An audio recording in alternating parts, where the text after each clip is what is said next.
Hey guys, it's Mr. J, and we are going to be making a model today of some landforms. Just like Garia made a computer model to understand how the novae were formed on Venus, we're going to be doing some physical models. I'm going to be building, just me, sorry.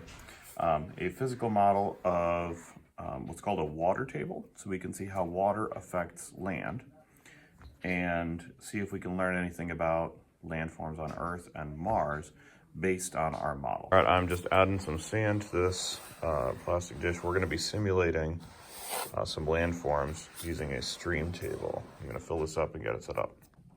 All right, gang, so here's our setup. We've got a tray full of sand. It's got about an inch of sand in it. We've got a bucket down here to collect anything that falls out. And we have a source of water up here. Now, what I want you to be thinking about, I got a couple questions for you. The first question has to do with, all right, here we flow.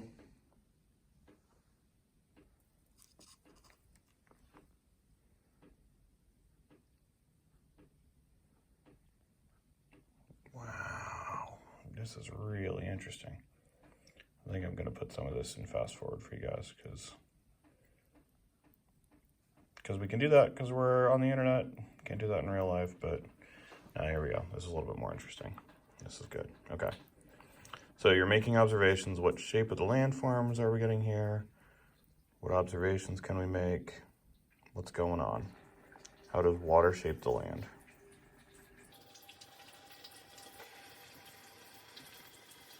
Mr. J, I can't see because somebody's in the way. All right, well, then move over here.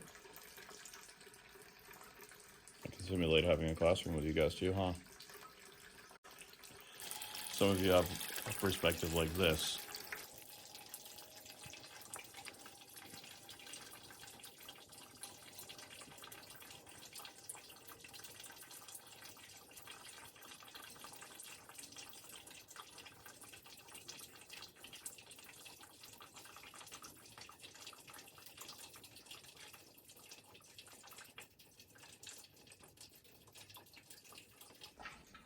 I like seeing where the sand moves and then gets caught. It kind of like builds up a little dam, and then it finds the next easiest path and it goes that way, and then it finds the next easiest path and it goes that way. It keeps blocking itself off.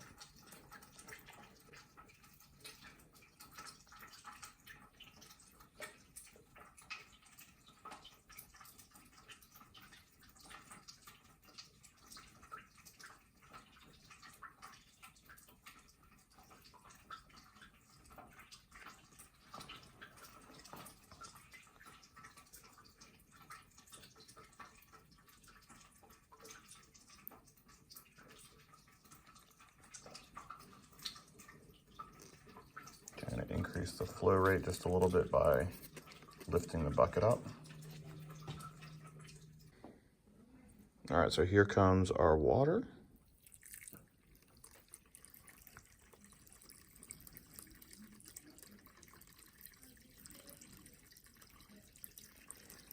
What are we noticing here?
Have you ever seen anything like that before?